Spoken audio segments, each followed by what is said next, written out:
thank you so much. We are back on the subject. I have an incredible guest here today, Cortney Woodruff, a founder, an entrepreneur, a leader, someone who's been able to provide so many opportunities and bring in a full lens of equity and inclusion into education. He inspires me to be a better leader. He inspires educators to be able to impact more students and truly aligns with the subject mission of no matter what zip code you're born into, to have an incredible learning opportunity. Welcome on the subject, Cortney. Thank you so much for being here today. Thanks, bro. That's a hell of an intro. Well, you're a big deal, so we're lucky to have you. And honestly, I just love to be able to learn from you. And so one thing I want to always stress is that you've been so passionate from the start, from the minute I've met you, about elevating voices in education. Education, many would say, there's a lot of gatekeeping. There's not a lot of opportunity for people who don't grow up in certain households to get a great education. Why do you think that is? So I think a lot of it just has to do contextually with where you're from and what you've been exposed to. And so oftentimes there's all of these little small things that play a role in your ultimate outcomes or your trajectories. For example, if you live in certain regions of the United States, there's certain industries that you will never see. So there's certain things around the education system that may not be of importance depending on where you are. And as you kind of matriculate more and more through life, you can start to see how a lot of successful people have been pre-programmed, and there's been a very clear path for them to get to where they're getting to. And so there's a lot of individuals on the other side of that are just kind of, taking things as they come, doing the best that they can do. And if they've never been exposed to what's on the other side, then there's no programming for it, there's no strategy, and you just kind of fall, not even victim, but you're in a way, you just kind of have to take what life gives you. So I love that perspective. Let's talk about your upbringing. You're now in LA, but you took a long road to get here. Tell me about your high school experience and your childhood. Yeah. What did you like about it and what did you not like about it? Well, so I'm from Jackson, Mississippi, and my grandfather was the first African-American to own a grocery store in there. And so I think one of the things that I always remember vividly was, being able to run around the grocery store and grab whatever I wanted. And I just thought that was the coolest thing ever, as I saw people lining up to pay for their groceries, and I could just go get as many sodas as I wanted. I felt like a little prince, right? But the thing that I always took away from that was outside on the storefront was my last name. Yes. And so I guess in a weird way, entrepreneurship was embedded into me. And I remember growing up, amazing family. I did math drills with my dad every night, and I had a lot of structure, So it's a testament to them. It's a village. My uncles, my aunts, my grandparents. Someone was always on field trips with me. And ultimately, the two things that kind of took over my life was soccer and education. I had a traditional public school education, and then ultimately my last 2 years I went to a prep school, and that opened my eyes to a lot, right? The first thing I was like, God damn, I didn't know there was this many rich people in Jackson. I was seeing Bentleys pull up every day, and tuition was crazy. I had a soccer scholarship, so thank God. And I ultimately went away to Alabama A&M and played Division I soccer. That's huge. With the notion of going to Wall Street, because pretty much all I did was played soccer and watch Bloomberg growing up. Love that. And I remember, it's a full circle moment now talking about it, but I wanted to go to Wall Street, but I was going to school in Alabama. And I think you said something the other day on Twitter. You were like, one of the biggest decisions you can make when you choose a school is what school and where it is, and it has financial implications and other implications, and it can impact Yes. you for like 40 years on out, right? So looking back on it, you want to go to Wall Street, but you decide to go to college, university in the South. That meant that even though the school and the university had nothing but the best intentions for me, there wasn't too much they could do to help me find an internship or to really give me that special tailored pathway to that. So I had to find it upon myself. It's a funny story, but I remember, even to this day, people laugh at me, but I still get the Wall Street Journal delivered to my house. And I was reading it, and I saw a group of black students. It's like special program for HBCU students, Wall Street during the summer. And thank God Facebook had just came out. That tells you how old I am. And I looked at the captions and looked up everyone's names on Facebook and reached out. And I kind of talked myself into getting this internship. And after the summer coming back, I realized none of my classmates really had internships in the summer outside of that region. And so that means that they're also stuck with only working for companies that are locally, giving opportunities to the school. And that's where I started my first tech startup. The next year was called Interns Wall, and it was, how do I create this cool interface that the iPhone has with the photo gallery and populate something similar with logos where students can select an industry and find internships. I mean, it ultimately failed, but I was passionate about it for the next 2 years of my college career. That's all I worked on. So I have 3 things I got to go with. So the first one's more trivial, and the second 2 are more specific to your background, which I love. Jackson, Mississippi is pretty close to Memphis. Yeah. You a Young Dolph fan? Yeah. We got Young Dolph over 100 shots. Yes, 100 shots. Yes, R.I.P. He is our favorite artist here at Subject. Just the inspiration of his words, and I was lucky enough to see him 3 times in person. But Memphis, that's the heart of the best rap in the country, I think we have to say, right? I don't know. It's one of the places. One of the places. Yeah. So that's good. Yeah, we got that. Shout out good. Glorilla. Yeah. Well said. I love it. Love it. So you talk about your experience at HBCU. Yeah. What do you think HBCUs have done for the black community and elevating black voices, and where do you think that needs to translate into the high school space? Okay, when you're lonely and you miss home, the first thing most people do is what? If they can, they call their mom, right? Yeah. Yes. And as soon as you get home, what is the first thing your mom does for you? Cooks a nice home-cooked meal for you. She gives you some comfort. Yes. HBCUs to the black community has been our comfort. When no one else wanted African Americans, we had to create that, right?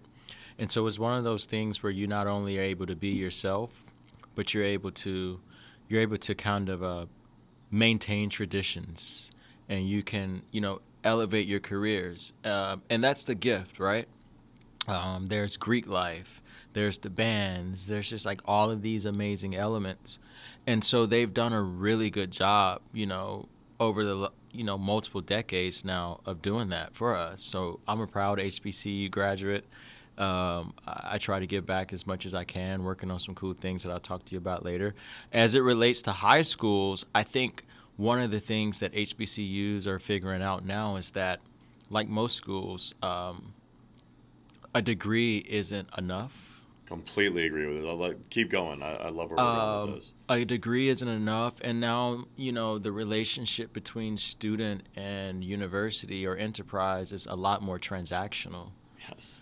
So what we're doing now is, I think the HBCUs are trying to figure out where are the gaps in society, in corporate America, professionally, and who are our constituents. How do we diversify our campus base, but also how do we maintain the legacy and historical presence of having, majority of black and brown students on campus? And then how do we innovate and add new tools to the curriculum so it's not just academia? I love that. Yeah. So the third piece I wanted to go into, and this really aligns well with the degree isn't enough. You talked about failing in entrepreneurship. I've failed many times. So thankful for the opportunity to lead Subject. This is now my 5th startup. I've learned more every step of the way. Failure is not rewarded in education. No. It's very heavily frowned upon. Doing something and not doing the best at it, in entrepreneurship we say perfect is the enemy of good. Whereas in education, all you want to do is be perfect. Yep. How do we bring more of a comfortable space for people to fail? And how do we allow failure to be something that's more accepted? Because I think that will allow more underrepresented folks to have more success in the school system, because they understand, hey, I don't need to be perfect. I could go into this environment and I can fail, but I'm going to learn from that failure, and that's going to make me better. Yeah, I think one of the things about it, just thinking of it from a macroeconomic perspective, is that traditionally minorities haven't necessarily had the golden parachute. So if you think Exactly. about like Silicon Valley, you kind of get, your stripes when you fail. Whether you go back to a company or you go to an investor and you say, I failed, they're like, good. Yeah. Because the idea is, in this world of social media where everything has to be curated and like Yes. perfected, the idea is not to go and say, hey, I know everything that's going to make this thing work perfectly, because you don't.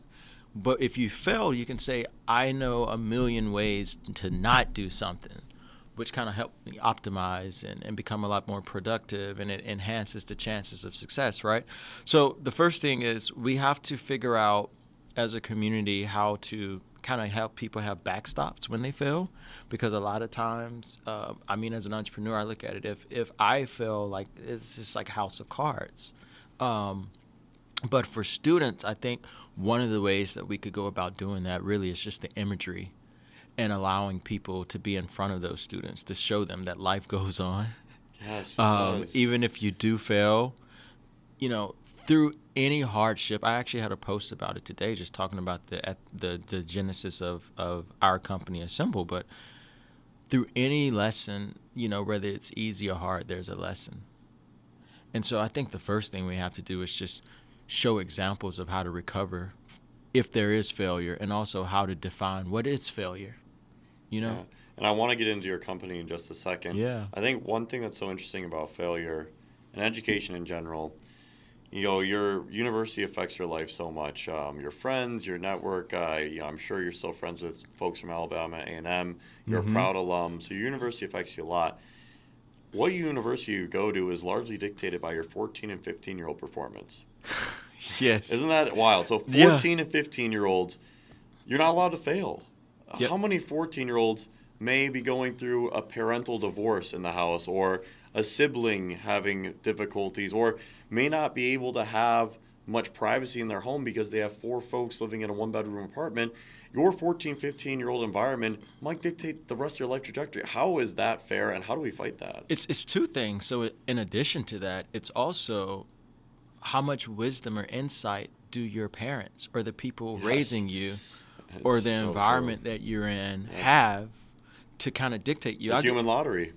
I'll give you a great example. A lot of people don't know this about me, but I moved away to Europe at the age of 22. Nice. Where'd you go? I went to Barcelona and I attended IESE Business School, Oh, very which cool. is at the time was the #1 business school in the world. That's amazing. And so I'm looking at my classmates. The average age is obviously at that elite of a level, 28 to 38. Business school. Yeah.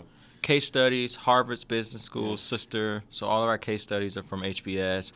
Our professors have to have PhDs from that school or Harvard, and we share case studies. So all that, right? So I'm looking around the classroom, and I'm just, in a way, I've kind of fought to get into the school.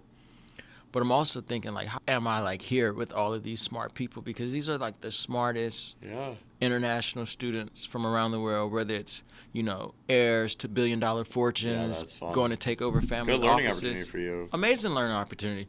But here was the common thread. And that's when I kind of had a aha moment about how much work I needed to do once I got back stateside, for the underrepresented. The typical journey for a student to get accepted into that school, it literally went like this. When I was 8, my parents started teaching me English. By the time I was 13, my parents sent me away to Europe or the United States. I lived with one of my parents' classmates from when they were our age. They raised me for 2 or 3 years. I came back to school in my local country. I excelled in high school because I spoke English and I had access to a westernized education, one of the best private schools or whatever in America. Then because of that, it helped me apply and get back into school at a university in the States or Europe or the best one in my country. Then that gave me the opportunity to have my first entry-level job. My first entry-level job. Network is your net worth. It really is. Helped me get the right mentor. The right mentor then helped me get the second job. And then from there, I was able to ultimately get the recommendation to apply to this school at the age of 28. Yep. And I just went, holy shit.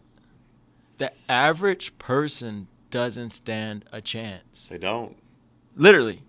So I don't think a lot of people that are there necessarily have empathy, because it's so competitive at that stage, right? I mean, it's brutal.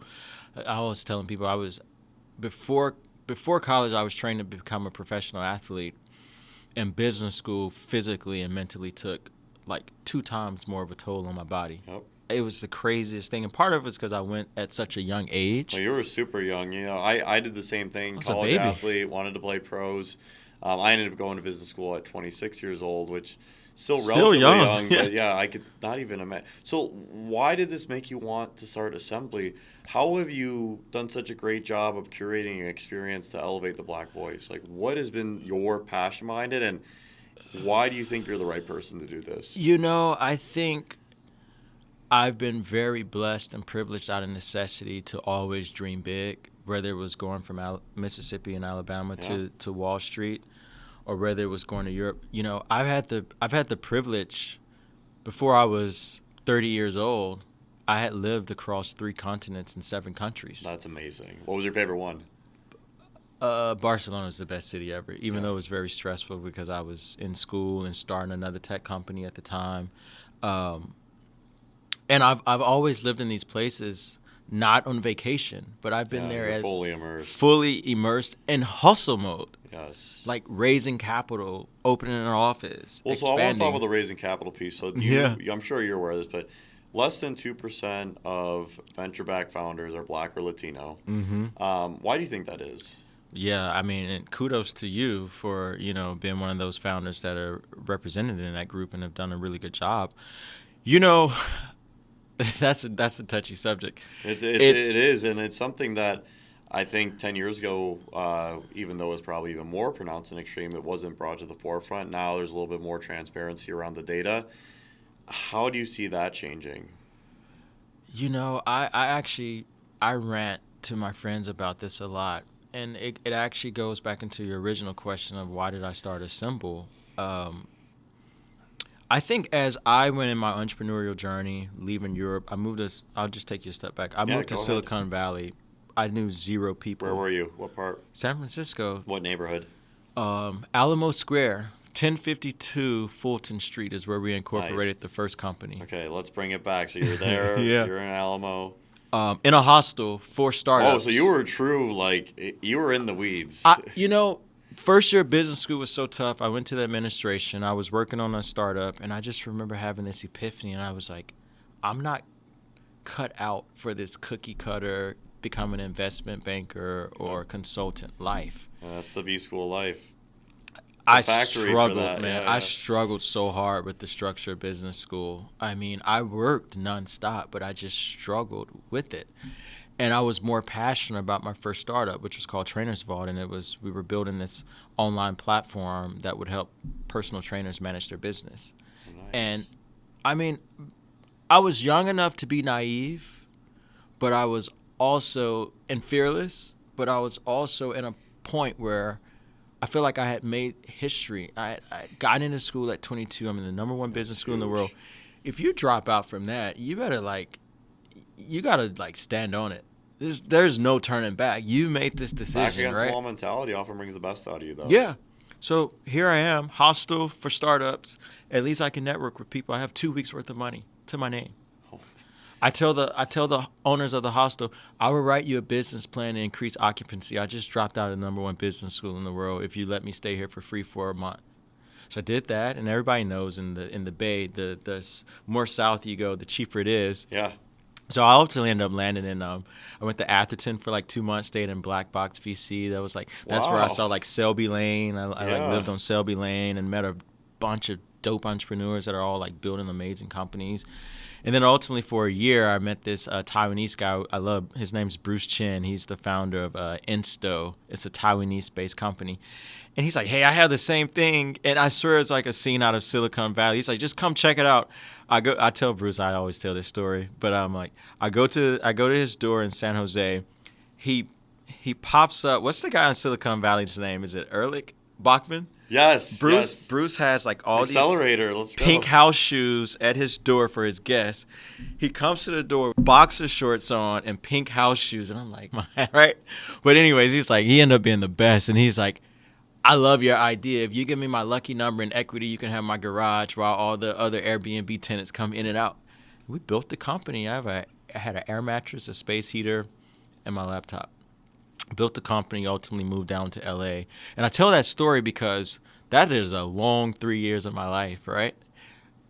I knew I made the right decision because I had given up living in the most wealthiest neighborhoods where I was having lunch next to Messi every day. Wow. At business school. I didn't miss any of that. I had no shame in living in I was like getting my stripes. I was proud to do it.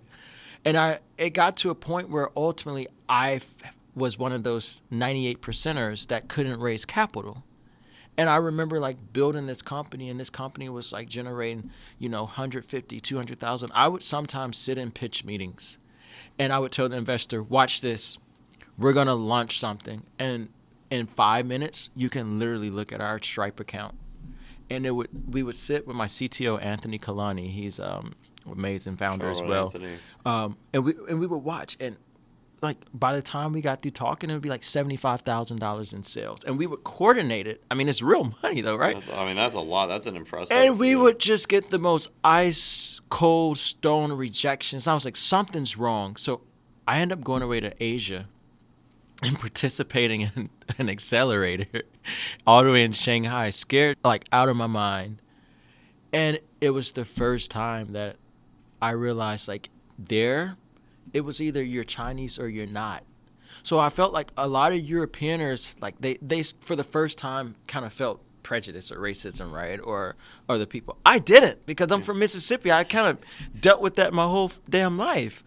And so I was just flowing freely, and I had support, and I was like, this is nuts. So when I came back to the States, the company was just like so hard to run. I was like, I have to fix this, because it makes no sense that as an American, I can genuinely say the first time I felt just authentic support was outside of my country. And that's kind of the fire on top of trying to solve a lot of these smaller problems around that issue. But that's the impetus of why you take a black man who spent his entire 20s going into foreign countries, chasing a dream, just to accumulate success and wealth and have a positive impact on society. That's more than paying your dues, Because every time I got off a plane and I went to customs in a different country and I had to immerse myself and live, you got to think how many times I'm stared at, how many times taxis wouldn't take me, how many times I was intimidated because I didn't speak the language, the missing out on family, not seeing my little sister grow up, just so many sacrifices, right? And I'm only doing this out of necessity because I can't find a home at home.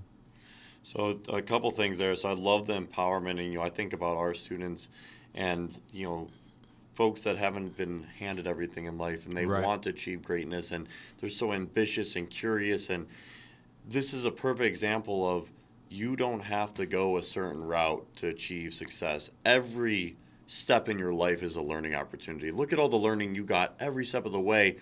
And that happens in and out of the classroom. And so that's where I really wanted to pivot the conversation and say, you talk about accelerators and not being a fit for business school. What do you think school can do better to engage young people? How can school better engage a more practical version of education that does help more students that may not have regular schoolwork for them? I think what you all are doing with Subject is one of the ways that schools may not necessarily be equipped, which is why a company like Subject needs to exist. But I think real world applications, kids these days are just light years ahead of us. Way farther ahead. Because they're exposed to technology, so much more, right? And so, I do challenge kids when they go like, I don't have to go to college. I can just, become an influencer or whatever it may be, or video game. That's the number one wanted job right now. Yeah, well, I say, school isn't necessarily about the education as much as it is about the structure. You know, Structure is really powerful, and it's an imperative signal as well. So exactly. you being able to show you can maneuver difficult situations and show mastery. Whether we want to acknowledge it or not, certain schools, if you're able to go to them, it's a strong signal saying, "Hey, Yeah. I've been able to stand out from my peers." Is it fair? Absolutely not, but it is part of the reality, and you shouldn't hate the player, hate the game, It's and a it's good part of the game. it's a litmus test because there's someone on the other end that go, "Oh, you went to UCLA or you Yeah. went to Ivy League." They if they've been there before, they know how many hours you spent in Well a said. library studying for SAT preps.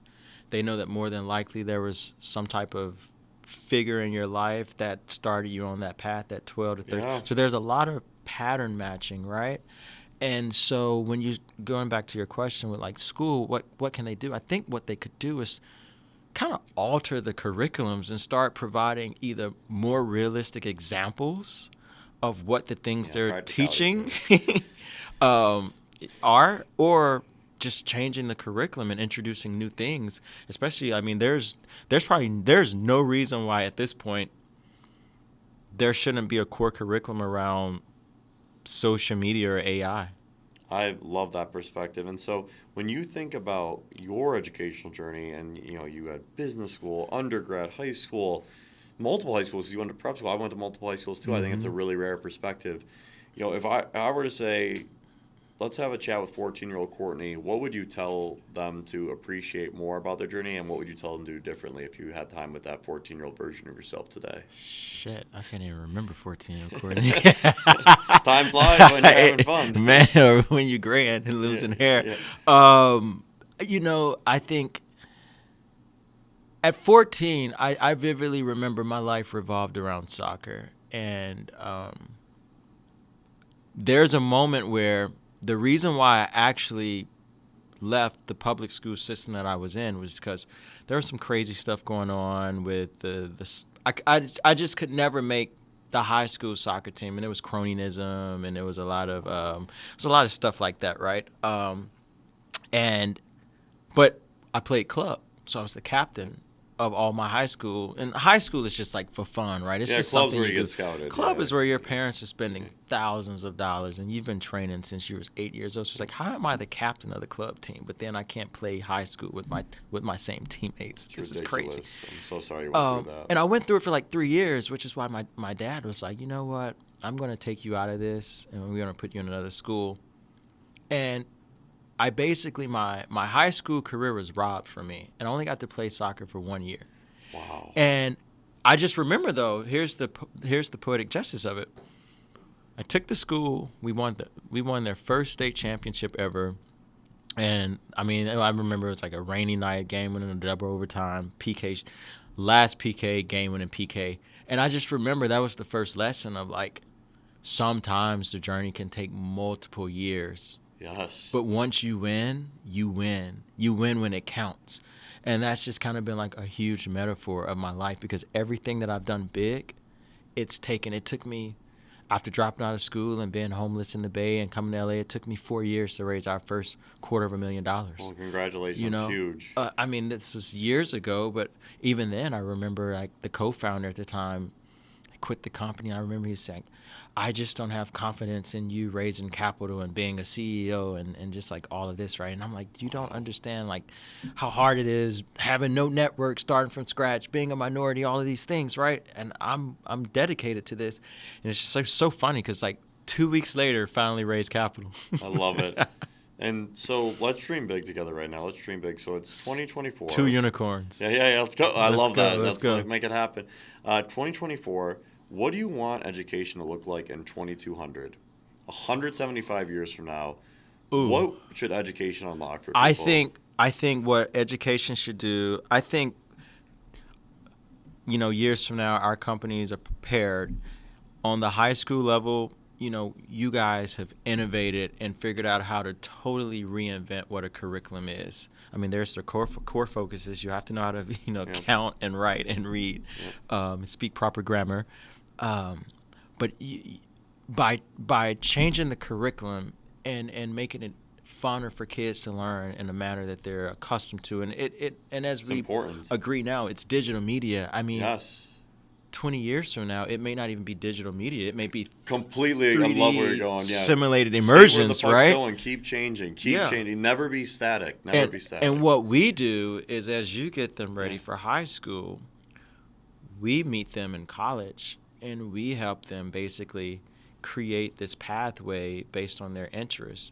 And Assemble, which is, we let people learn through digital media from diverse experts. So we produce high-end video courses as well, and then we take it a step further, and we let them have one-on-one mentor, or not want to say mentorship, one-on-one dialogue, whether you want to have a 15 or 30-minute conversation or just submit a question, So what we want to do is capture those students when they're in university, help them create a tailored pathway, and go, it doesn't matter. The same way if you were in Arkansas and you got a chance to learn from the best AP calculus teacher through subject, now you want to go and be in digital marketing because you want to work on the next Super Bowl commercial, but you know no one on Fifth Ave. Well, guess what?